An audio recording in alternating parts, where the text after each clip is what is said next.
Imaginez un État qui s'est appuyé pendant des décennies sur des matériaux de bois bon marché provenant de son voisin et qui se retrouve soudainement sans source de matières premières. La partie finlandaise est saisie d'inquiétude. Les capacités de production sont à l'arrêt, les travailleurs sont licenciés et la capitale s'adresse déjà à Moscou avec des demandes de livraison de bois. La Fédération de Russie n'a pas seulement cessé l'exportation de matières premières, elle a complètement modifié l'équilibre des forces sur le marché international. Quel avenir attend cette industrie et qui sortira gagnant? Préparez-vous, c'est une histoire qui bouleversera votre vision de l'économie mondiale. L'effondrement du système habituel. Lorsque l'ordre établi se transforme soudainement en source de danger, c'est un moment qui bouleverse des secteurs industriels entiers et les destins de milliers de personnes.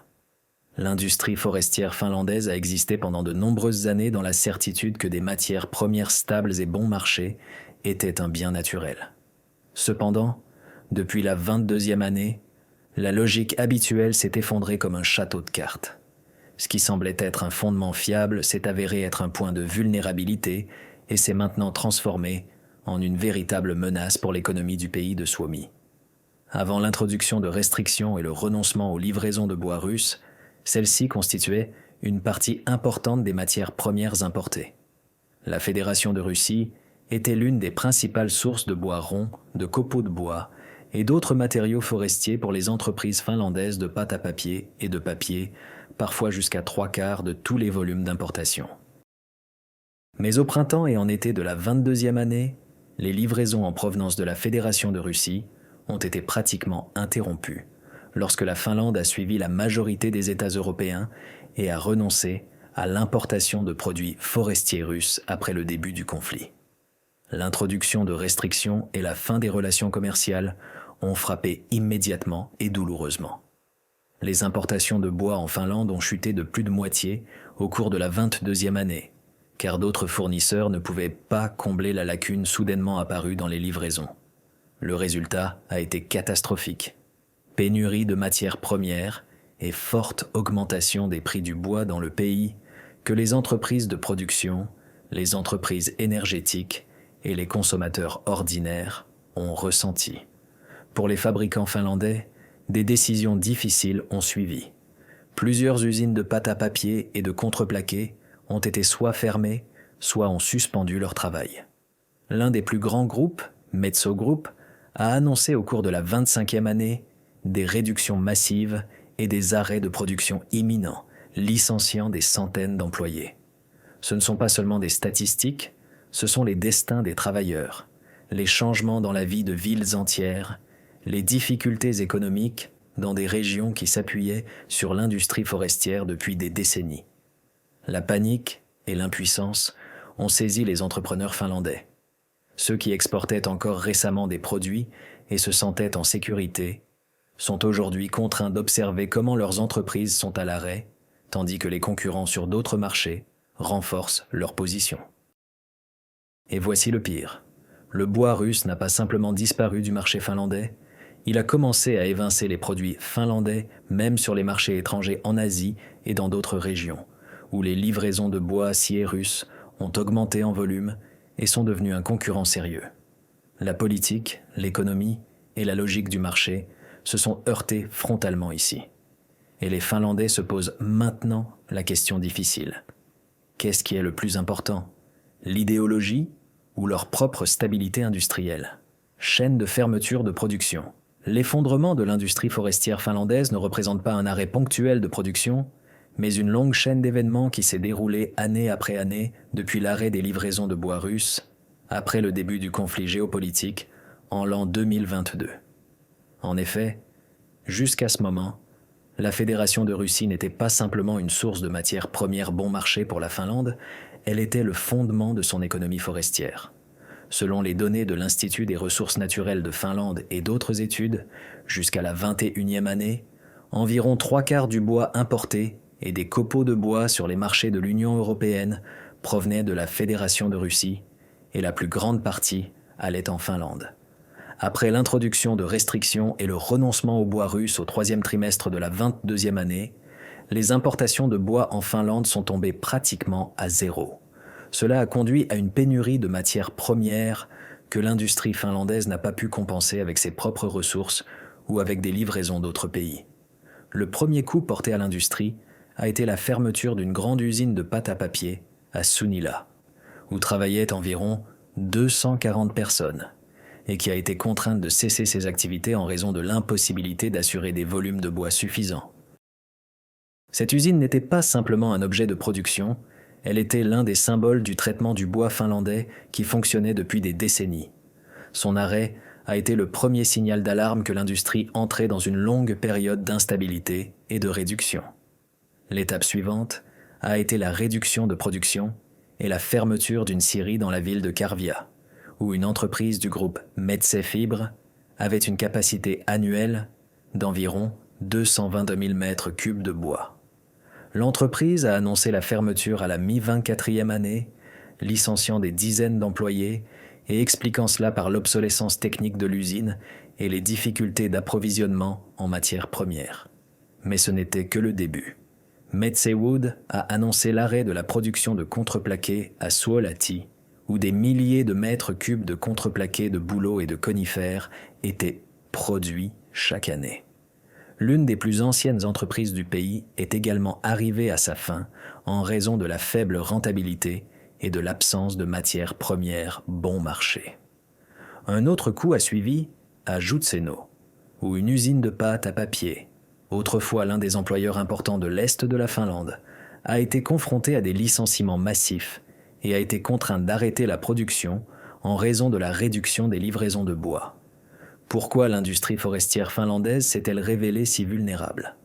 La raison principale réside dans la dépendance profonde vis-à-vis des matières premières russes bon marché, sur lesquelles les entreprises finlandaises s'appuyaient depuis des décennies, sans développer une base de ressources propres et un traitement à l'intérieur du pays, à un niveau capable de compenser les pertes après la 22e année. Ce point faible est devenu critique après l'introduction de restrictions. Les dirigeants d'entreprises et les experts du secteur qualifient cela de premier symptôme d'une défaillance systémique. Les usines ont été fermées non seulement pour des raisons économiques, mais aussi parce que la logistique et l'accès aux matières premières sont devenus imprévisibles. Lorsque la source de ressources disparaît, même une expérience séculaire n'aide pas. La perte de matières premières détruit des entreprises entières et anéantit une industrie qui était autrefois considérée comme l'une des plus fortes d'Europe. Expansion russe sur les marchés mondiaux. Alors que les forestiers finlandais traversent la crise, ferment des usines et observent avec inquiétude leur propre effondrement industriel, la Fédération de Russie entre sur les marchés mondiaux avec une nouvelle force. Ce que la Finlande a perdu, la Fédération de Russie ne l'utilise pas seulement, elle le transforme en source de croissance et d'influence. Ce n'est plus une bataille commerciale locale, c'est un changement géopolitique qui se fait sentir de l'Asie au Moyen-Orient. Commençons par le Japon, l'un des plus grands importateurs de bois au monde. En avril de la 25e année, le Japon a importé 343 000 mètres cubes de matériaux forestiers, soit 70% de plus que l'année précédente. Et la Fédération de Russie est devenue le plus grand fournisseur de tous les pays, dépassant les leaders traditionnels, notamment la Finlande, la Suède et le Canada.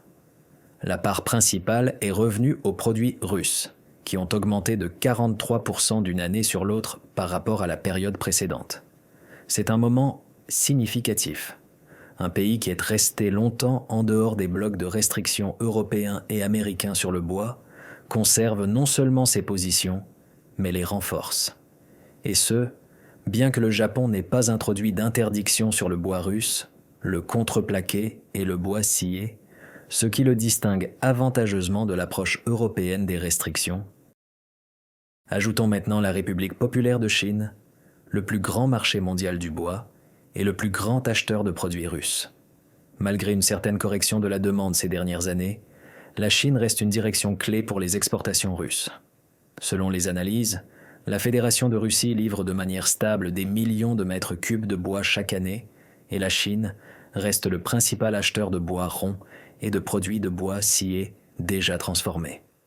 De plus, la croissance des transactions d'exportation vers des pays amis, Turquie, Inde, Arabie Saoudite, Émirats arabes unis et pays d'Asie centrale, indiquent que le secteur forestier russe diversifie activement les directions de vente, déplaçant l'accent de l'Europe vers l'Asie et le Moyen-Orient.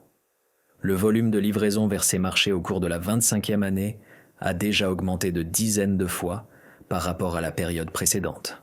Dans ce contexte, les entreprises finlandaises n'apparaissent pas seulement désemparées, elles éprouvent une jalousie croissante. Leurs propres produits perdent des marchés, les exportations chutent, et le bois russe conquiert des parts au Japon, en Chine et dans d'autres régions, où les fournisseurs européens dominaient auparavant. Les Finlandais observent comment leurs clients traditionnels passent au bois russe. Et ce ne sont pas seulement des statistiques, c'est une perte d'influence, de réputation et de position stratégique sur le marché mondial. Ce que les Finlandais ont perdu, la Fédération de Russie l'utilise avec un avantage maximal. Réaction émotionnelle des affaires finlandaises. Lorsqu'on parle des conséquences de l'arrêt des livraisons de bois en provenance de la Fédération de Russie, on mentionne souvent seulement des chiffres économiques. Baisse de la production, baisse des exportations, fermeture d'usines. Mais derrière ces données sèches se cache une réaction émotionnelle difficile à ignorer. La panique, l'agacement et même la jalousie ont saisi les producteurs finlandais de produits forestiers. Cette réaction se manifeste particulièrement clairement dans les déclarations des associations sectorielles. L'Association finlandaise de l'industrie des scieries, au lieu de s'adapter aux nouvelles conditions du marché, demande ouvertement à l'Union européenne de bloquer l'accès du bois russe aux marchés étrangers.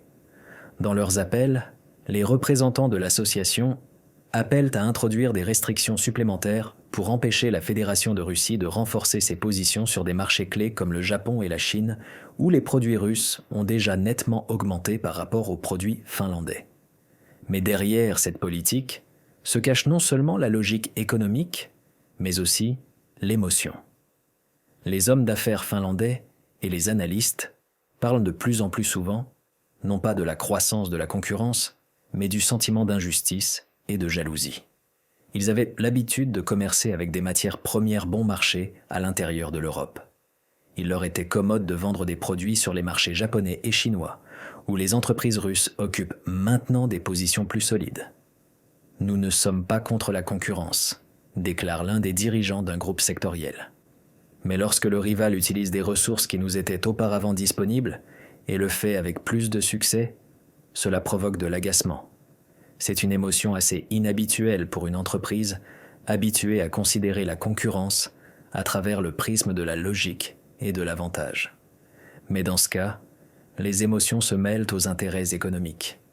Les Finlandais observent comment le bois russe évince leurs produits en dehors de l'Europe. Ironiquement, les mêmes ressources forestières bon marché qui étaient auparavant livrées de la Fédération de Russie en Finlande deviennent maintenant l'objet de jalousie. Lorsque les matières premières bon marché étaient à portée de main, les entreprises finlandaises ne développaient pas leur propre base de ressources et ne cherchaient pas d'alternatives. Mais dès que les livraisons ont cessé, la réalité économique les a frappés de plein fouet. Aujourd'hui, les hommes d'affaires finlandais ne veulent pas admettre que leur propre dépendance vis-à-vis du bois russe est devenue un point faible. Au lieu de cela, ils exigent des restrictions pour la Fédération de Russie, essayant de reconquérir leurs positions antérieures sur des marchés où les fournisseurs russes dominent maintenant. Les Finlandais voulaient du bois bon marché, mais maintenant, ils envient son succès chez les voisins.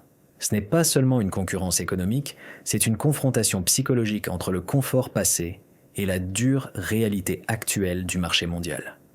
Et c'est précisément ce mélange de douleur économique et de jalousie émotionnelle qui rend la situation encore plus dramatique et mémorable. Absence de soutien de l'Union européenne. Lorsque le coût économique porté à l'industrie forestière finlandaise est devenu un fait, beaucoup espéraient qu'une ressource politique plus large viendrait à l'aide, l'Union européenne. Car la Finlande n'a pas simplement perdu une partie importante de sa base de matières premières. Cela s'est produit dans le cadre d'une crise géopolitique qui affecte toute l'Europe. Cependant, la réalité s'est révélée bien plus dure que les annonces et déclarations. Immédiatement après la forte baisse des livraisons de bois russe, l'Union européenne a parlé de la nécessité de soutenir les secteurs touchés. Dans les déclarations, les dirigeants semblaient donc confiants. Promesses de compensation, programmes de soutien aux exportations, mobilisation des ressources internes, etc. À Bruxelles, on a beaucoup parlé de la nécessité de diversifier les sources de matières premières. Mais lorsqu'il s'est agi de mécanismes d'aide concrets, il s'est avéré que derrière les mots se trouvait le vide. Les entreprises finlandaises attendaient des injections financières, un accès facilité à des livraisons alternatives, des crédits accélérés pour la modernisation de leur propre base de ressources. Mais au lieu de cela, elles n'ont reçu que des déclarations générales selon lesquelles l'Union européenne examine la situation et travaille sur des voies de soutien possibles. Dans des conditions où la pénurie de matières premières et l'augmentation des coûts s'intensifient, cela ne semble pas seulement insuffisant, cela ressemble à une inaction politique. Et ce n'est que la moitié du problème. Dans le même temps, la Finlande a été confrontée à une forte augmentation des prix de l'électricité et d'autres ressources de production, ce qui a encore aggravé la situation des fabricants nationaux. La crise énergétique en Europe fait l'objet de discussions depuis longtemps. Les augmentations de prix du gaz, de l'électricité et du charbon ont affecté tous les secteurs. Mais pour le traitement du bois, où la consommation d'énergie est l'un des principaux postes de coût, cela est devenu un coût supplémentaire sérieux. L'augmentation des prix de l'électricité est également liée au refus de livraison de ressources bon marché en provenance de la Fédération de Russie. Et si dans le secteur de l'énergie, l'Union européenne et ses États pouvaient au moins partiellement compenser les coûts par des subventions, dans l'industrie forestière, une telle possibilité n'existe pratiquement pas. La situation est aggravée par le fait que les livraisons alternatives de bois sur le marché européen sont insuffisantes et les importations d'autres régions comportent des risques logistiques et de prix beaucoup plus élevés. En conséquence, se crée un effet de vide économique et politique. L'Union européenne parle d'aide, mais en fait, elle n'existe pas. Les dirigeants occidentaux font des promesses, mais ne traduisent pas les paroles en actes, et les entreprises finlandaises et européennes restent seules face aux coûts croissants et à un marché en déclin. Les affaires finlandaises, habituées à la solidarité européenne, n'ont pas reçu aujourd'hui de soutien là où il était vital. Et dans ce sens, une pensée douloureuse émerge. L'Europe parle, mais se tait là où des actions sont nécessaires. Et c'est précisément le silence au niveau politique qui résonne aujourd'hui plus fort que n'importe quel mot, parce qu'il signifie « la crise n'est pas seulement un problème économique, mais aussi un dilemme politique sans solution évidente. Le bois comme instrument géopolitique. » Alors que les pays occidentaux discutèrent des restrictions et des conséquences politiques, la Fédération de Russie n'a pas seulement conservé ses positions sur le marché mondial du bois, elle les a reformatées, transformant le bois de matière première en instrument d'influence géopolitique. Ce qui s'est passé autour de l'exportation de matériaux forestiers ne peut pas être perçu simplement comme un phénomène économique. C'est une partie d'un dessin stratégique beaucoup plus large qui commence aujourd'hui à se manifester clairement. La logique russe, dans ce cas, est simple mais efficace. Le contrôle de la ressource, c'est le contrôle du marché, des chaînes d'approvisionnement et, en fin de compte, des liens économiques. La Fédération de Russie possède l'une des plus grandes bases forestières du monde. Ce sont des millions d'hectares de conifères et de feuillus, d'énormes volumes de matières premières appropriées, qui peuvent être transformées tant pour la demande intérieure que pour l'exportation. Et l'essentiel ici est que cette ressource n'est pas remplaçable à court terme pour de nombreux consommateurs en dehors du pays. Regardons les faits pratiques. En Asie, la Fédération de Russie a renforcé sa présence sur les marchés du Japon et de la Chine. Au Japon, par exemple, le bois scié russe et le contreplaqué ont augmenté leur part sur le marché étranger de points de pourcentage significatifs, plus de 13% par rapport à l'année précédente, tandis que les livraisons finlandaises diminuaient. En Chine, le bois russe reste l'une des principales sources de matières premières importées et maintient des positions stables malgré les fluctuations générales de la demande sur les marchés mondiaux. Ce n'est pas une coïncidence, c'est une diversification consciente des directions d'exportation. La Fédération de Russie ne se concentre pas sur une seule région, Elle étend son influence grâce à une logistique stable, une grande volonté de coopération et des prix compétitifs. Et dans ce sens, le bois russe ne devient pas seulement une marchandise, mais un instrument d'influence économique extérieure. Mais l'influence sur le marché finlandais est peut-être la plus révélatrice. La Finlande a, avec la Fédération de Russie, non seulement une proximité géographique, mais aussi des relations économiques historiquement étroites dans le secteur forestier. Jusqu'à la 22e année, les entreprises finlandaises importaient activement du bois russe. C'est précisément celui-ci qui assurait la base de matières premières pour la pâte à papier, le contreplaqué et bien d'autres choses. Ces livraisons ont été interrompues pour des raisons politiques, et les entreprises finlandaises se sont retrouvées en fait sans filet de sécurité, ne disposant pas de ressources internes suffisantes pour remplacer les volumes perdus. Et c'est là que se manifeste la pression stratégique. La Fédération de Russie n'a pas seulement fermé l'accès à ses ressources forestières pour un certain nombre de pays occidentaux, elle a formé de nouveaux marchés, renforcé ses positions dans les ventes mondiales et a ainsi remis en question la capacité des concurrents européens à rivaliser sur un pied d'égalité. C'est pourquoi les Finlandais n'éprouvent pas simplement des difficultés économiques aujourd'hui, ils subissent l'effet d'une pression stratégique systémique qui découle d'une combinaison de mécanismes de marché, de décisions géopolitiques et de planification à long terme. La Fédération de Russie ne protège pas seulement la forêt, elle l'utilise comme un levier de pouvoir. Et ce levier commence à se faire sentir non seulement dans les chiffres d'exportation, mais aussi dans le changement de l'équilibre d'influence sur le marché mondial du bois, où les fournisseurs européens dominaient auparavant. La Fédération de Russie passe aujourd'hui au premier plan et le fait non par hasard, mais stratégiquement. Avenir possible de l'industrie finlandaise. Après plusieurs années de choc sur le marché des produits forestiers, la Finlande se trouve à la croisée des chemins. Ce qui a commencé comme une dépendance économique vis-à-vis des matières premières russes bon marché s'est transformé en crise systémique. Mais une crise n'est pas seulement la fin de l'ancien ordre, c'est aussi le point à partir duquel partent de nouveaux scénarios. Et il est clair maintenant, l'avenir de l'industrie forestière finlandaise n'est pas prédéterminé, mais il est certainement plus dramatique que quiconque aurait pu s'y attendre. L'un des scénarios possibles est le rétablissement partiel de l'industrie finlandaise. Après le premier choc, les entreprises finlandaises ont pris conscience de la nécessité de développer leur propre base de ressources. Intensification de l'utilisation forestière sur leur propre territoire, investissement dans le réarmement technologique, transition vers des cycles d'utilisation du bois plus durables. Ce chemin n'est pas rapide. Augmenter les stocks internes et créer des chaînes d'approvisionnement efficaces n'est pas possible en 1 ou 2 ans. Néanmoins, avec un soutien étatique compétent et des stratégies à long terme, les Finlandais pourraient créer un nouveau modèle moins dépendant. Un tel scénario prévoit le renforcement de la coopération au sein de l'Union européenne, la création de consortiums qui soutiendront les petits et moyens producteurs, l'accès à de nouveaux marchés. Mais cela nécessite du temps, de l'argent et une volonté politique, des ressources que tous les acteurs n'ont pas actuellement. Une autre variante moins optimiste est le maintien de la dépendance aux importations, mais déjà selon de nouvelles règles. Si la Finlande ne peut pas adapter rapidement ses capacités de production et sa base de matières premières, elle risque de rester dans le rôle d'acheteur.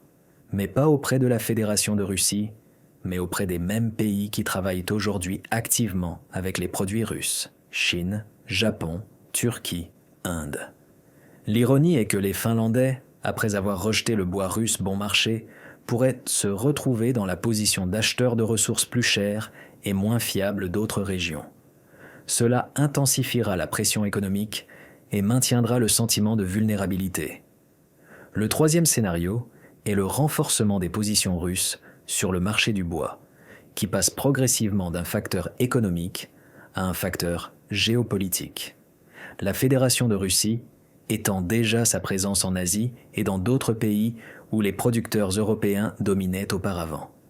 Et si l'Europe et la Finlande ne trouvent pas de moyens de concurrencer, le bois russe deviendra non seulement une marchandise, mais une norme avec laquelle tous les acteurs devront compter.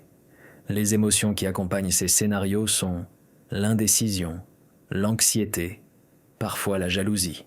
Les Finlandais observent comment leur domination historique sur les marchés mondiaux disparaît progressivement, tandis que les positions des voisins croissent. Et ce ne sont pas seulement des chiffres d'exportation, c'est un choc psychologique. Et voici la pensée finale qui résume tout ce qui se passe. Les Finlandais veulent revenir au bois russe, mais maintenant non plus seulement pour la chaleur, mais pour ne pas perdre le marché. Et c'est précisément ce désir qui sera le facteur qui déterminera s'il y aura un rétablissement ou si l'industrie finlandaise ne sera plus que l'ombre de sa puissance passée. Suivez les nouvelles. La situation évolue à chaque minute. Demain pourrait arriver le jour où le monde ne sera plus le même.